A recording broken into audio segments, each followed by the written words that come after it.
Curator again.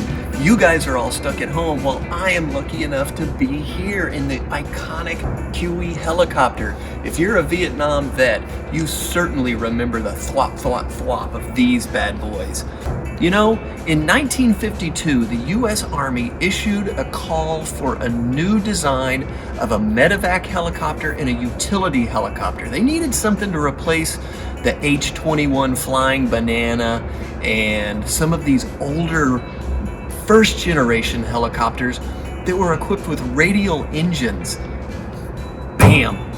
Bell Helicopter came up with this guy, and it actually had a turbine engine, a gas turbine engine that gave it way more power. And in fact, over 16,000 of these guys have been built since 1960. That's pretty impressive. And like I said, it is an icon of the Vietnam War, and they're still even being flown today.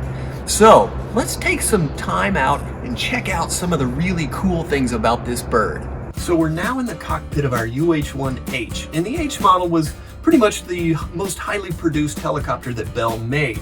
And you'll note that I'm on the left side, which in an airplane is where the pilot usually sits. But on a helicopter, the pilot in command actually sits in the right seat. Now, why is that? What's the big difference? Well, it actually goes back to Igor Sikorsky. When he first developed the helicopter, one of his first models was the R4, and it was so heavy and hard to fly that he had to put the collective, which is the stick right over here, which you use with your left hand typically, right in the middle, which means that both pilots could grab it. This is called the cyclic, and that's the part of the controls that moves your actual rotor disc. It moves it to the right and left and backwards and forwards. And that basically allows you to move forwards, backwards, and left and right. Whereas the collective is what changes the pitch of your blades, and you can dial in more power from your engine. The more pitch you put on the blades, the more power you have to dial in.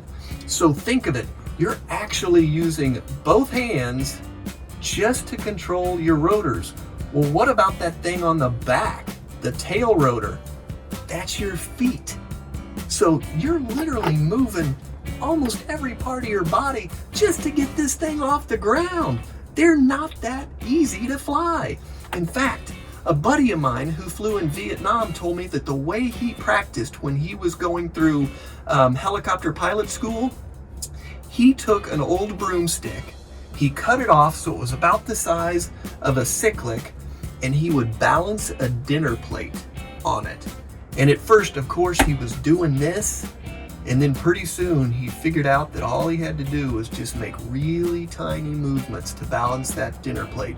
Because when you think about it, that's all that's really above you. It's just a giant spinning platter, and it doesn't take much. I've been lucky enough to fly some helicopters, and boy, it's just thinking about making those maneuvers. If you've ever watched Apocalypse Now or Platoon, you've seen a lot of infantry grunts riding around in the back of these Hueys, which was their main job during the war.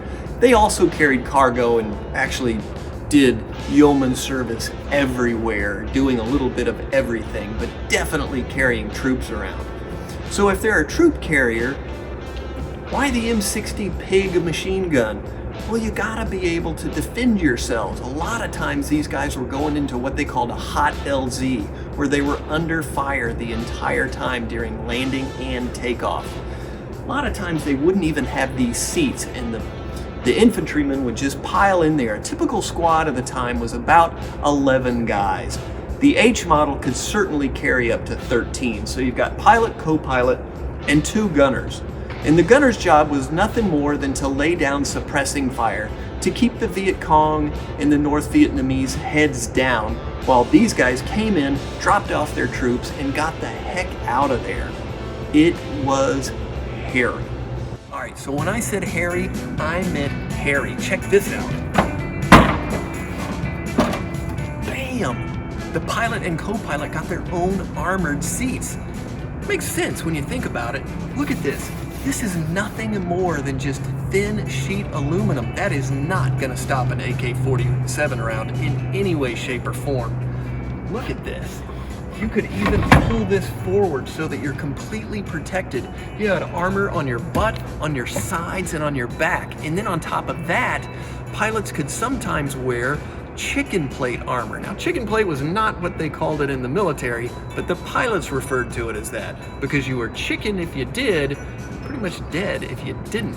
There are many cases where that armor saved a life from a bullet coming through the front.